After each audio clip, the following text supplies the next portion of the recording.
cop, stop fucking doing this.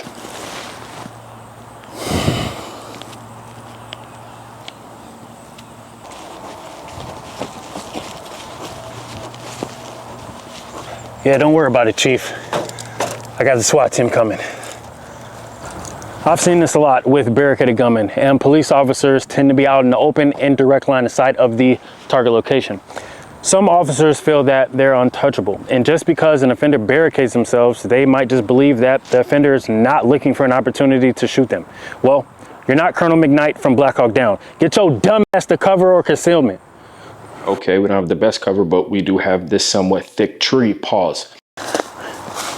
So this is a terrible position because it is a very small tree.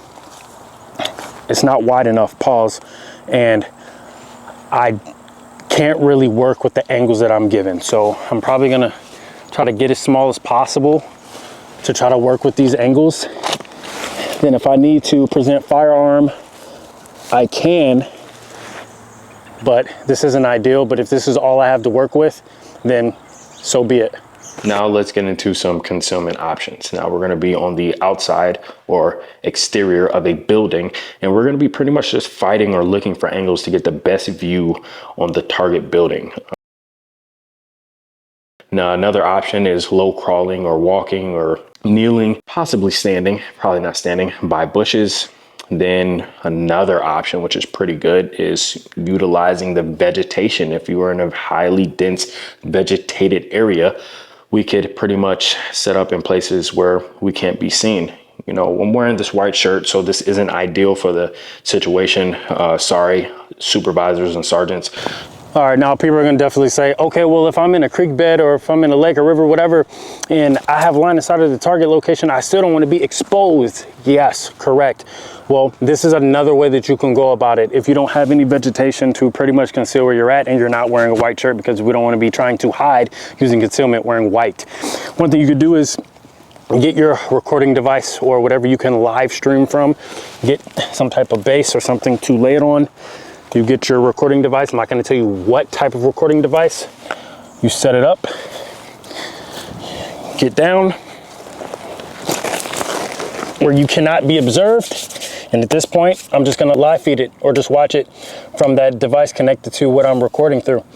And at that time, you can see the target location. You can see everything that's going on live, and you're not exposed. This is very unorthodox, and there's not going to be a general order on it or a policy. This essentially is just to give you an idea to think outside the box to limit your exposure when trying to use concealment. Moral of the story is try to stay out of open line of sight from the target location as much as possible. Your number one thing that you want to go to is going to be cover. Why? Because it stops what? Concealment may be number two, but sometimes it is number one because we don't have cover, and concealment stops what? But what does concealment give us or provide us? Exactly. Now, for the law enforcement personnel that think this is a bunch of BS and they're unstoppable, then hopefully you never get into a situation where it is in the daytime or a nighttime and bullets start coming your way because you chose to not utilize one of the two options and you felt like you were a superhero. But until next time, like, subscribe, and follow for more.